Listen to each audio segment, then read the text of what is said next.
Good morning, my miracle friends. Lesson 139 from A Course in Miracles. I will accept atonement for myself. I will accept atonement for myself. Little aside before I read it. Atonement can be broken down into at, one, meant. And in the sense of the Course in Miracles, it is the realisation that you're still one with God and love and all creation, that you're whole, that you're innocent and you're unbroken. Anyway, back to the Course in Miracles. Here is the end of choice.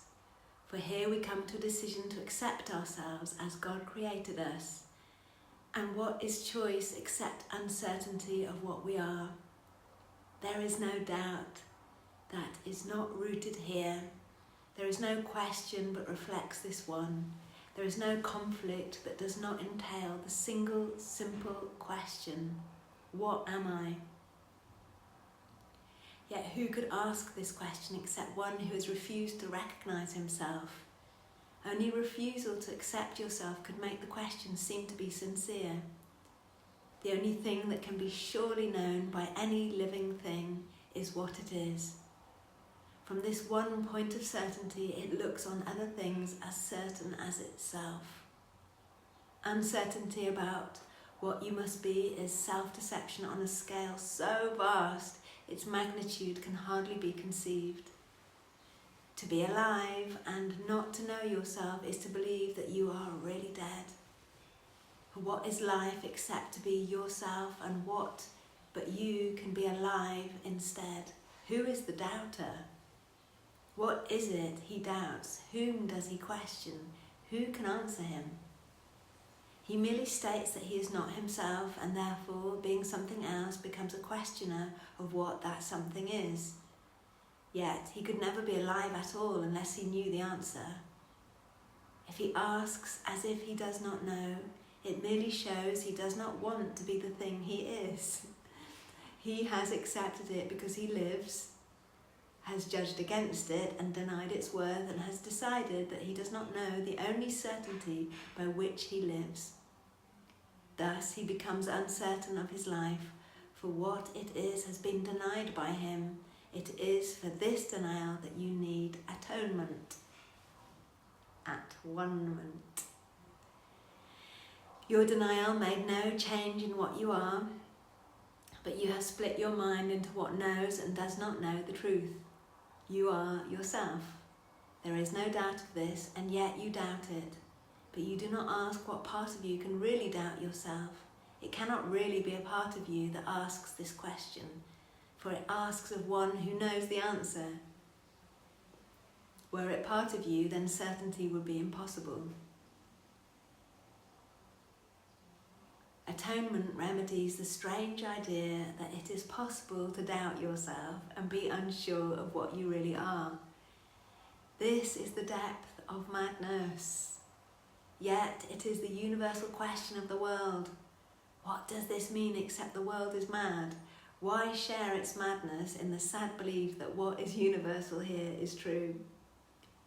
Nothing the world believes is true. It is a place whose purpose is to be a home where those who claim they do not know themselves can come to question what it is they are. Oh my God, we're all hilarious. And they will come again until the time atonement is accepted and they learn it is impossible to doubt yourself and not be aware of what you are. Only acceptance can be asked of you, for what you are is certain. It is set forever in the holy mind of God and in your own. It is so far beyond all doubt and question that to ask what it must be is all the proof you need to show you that you believe the contradiction, that you know not what you cannot fail to know. Is this a question or a statement which denies itself in statement?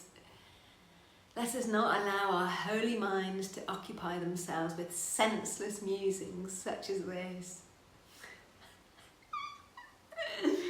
We have a mission here. We did not come to reinforce the madness that we once believed in, Let us not forget the goal that we accepted. It is more than just our happiness alone we came to gain. What we accept as what we are proclaims what everyone must be along with us. Fail not your brothers, or you fail yourself. Look lovingly on them, that they may know that they are part of you and you of them. This does atonement teach and demonstrates the oneness of God's Son is unassailed by his belief he knows not what he is. Today, accept at-one-ment, not to change reality, but merely to accept the truth about yourself and go your way rejoicing in the endless love of God. It is but this that we are asked to do. It is but this that we will do today. 5 minutes in the morning and at night, we will devote to dedicate our minds to our assignment for today. We start with this review of what our mission is. I will accept atonement for myself, for I remain as God created me. We have not lost the knowledge that God gave us when he created us like him. We can remember it for everyone, for in creation are all minds as one, and in our memory is the recall how dear our brothers are to us in truth, how much a part of us is every mind, how faithful they have really been to us, and how our Father's love contains them all. In thanks for all creation, in the name of its Creator and his oneness with all aspects of creation, we repeat our dedication to our cause today, each hour, as we lay aside all thoughts that we would distract us from our holy aim. For several minutes, let your mind be cleared of all foolish cobwebs which the world would weave around the Holy Son of God, and learn the fragile nature of the chains that seem to keep the knowledge of yourself apart from your awareness, as you say, I will accept atonement for myself, for I remain as God created me. I will accept atonement for myself, as I remain as God created me.